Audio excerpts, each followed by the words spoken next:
Ito, may question si Yel.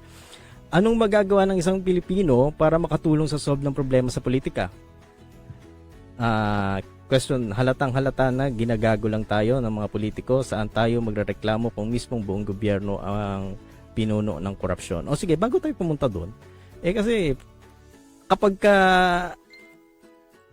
nagtatanong ka, halimbawa, ayun nga yung post ni Liam, kasi nagreklamo lang siya sa Meralco So pag nagreklamo daw siya sa Meralco, nababrand na siya ng kasi kino-call out niya si BBM Kasi bilang pangulo daw, ano ginagawa. So kino-call out niya, DDS na daw siya kasi kino-call out niya yung administration. So na-brand siya na DDS. So ganun ba, pagka nagreklamo ka laban sa administration, automatically DDS ka, automatically kakamping ka. So pwede ba na wala kang kulay, nagrereklamo ka lang talaga? Yes. So anong magagawa ng isang Pilipino para makatulong sa solve ng problema sa politika? Meron tayong magagawa, pero pwede rin namang wala kang gawin di ba?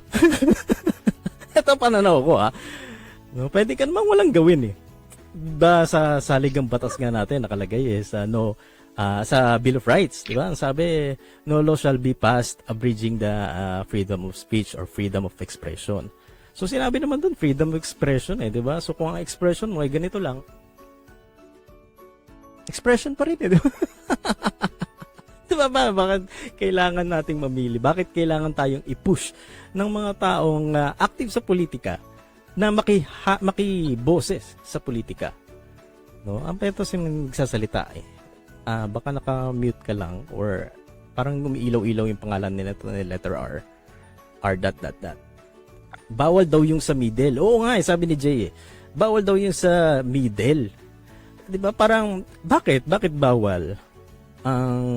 Yun ang question pag nasa middle ka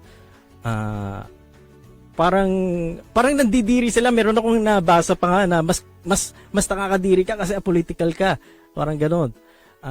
Not sure kung yung term is nakakadiri yung sinabi nila, nabasa ko, pero parang gano'n against siya kasi apolitical ka, sabi niya. So ano nga ba yung apolitical? So apolitical kasi sabi naman nila nagkiklaim na apolitical is wala naman silang kinikilingang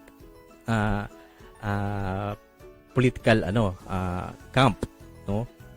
Actually, pag apolitical ka, meron kang political ideas, meron kang political views, pero wala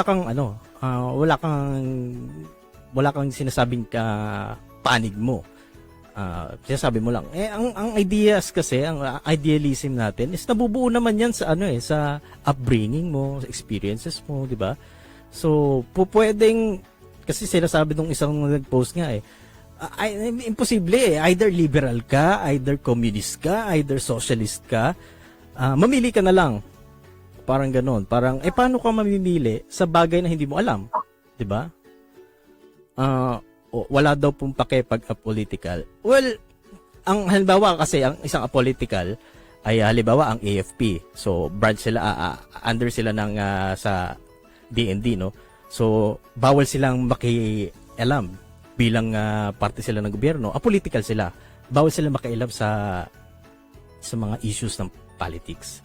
So, pero may mga political rin naman sila bilang isang personnel. Halimbawa,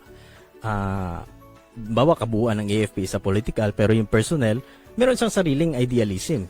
Kasi bilang tao, bilang Pilipino. And ang problema lang, bawal niyang i-share kasi makakaapekto nga yun or makakabangga sa kanilang doctrine na which is apolitical. Well, correct me if I'm wrong, mga brothers and sisters natin sa mga uniform personnel natin sa AFP and other uniform personnel na apolitical kayo. Actually, meron pa, di ba, may term pa nga, non-partisan So, non-partisan naman is wala ka namang partido. Di ba? So, ganun din. Naka-float ka. Politically active ka, pero non-partisan ka. Ang stand mo naman is chop suey, di ba? Feeling pwede naman, di ba? Pwede naman rainbow. Ang dami natin, no? Hindi ko mabasa yung mga pangalan kasi na shorten sa sa Discord. So, yan, welcome po. So, meron tayong chat, pwede kayong bumoses. So, singitan niyo lang ako Ayan, sabi ni Jasper, may question si Yel. Anong magagawa ng isang Pilipino para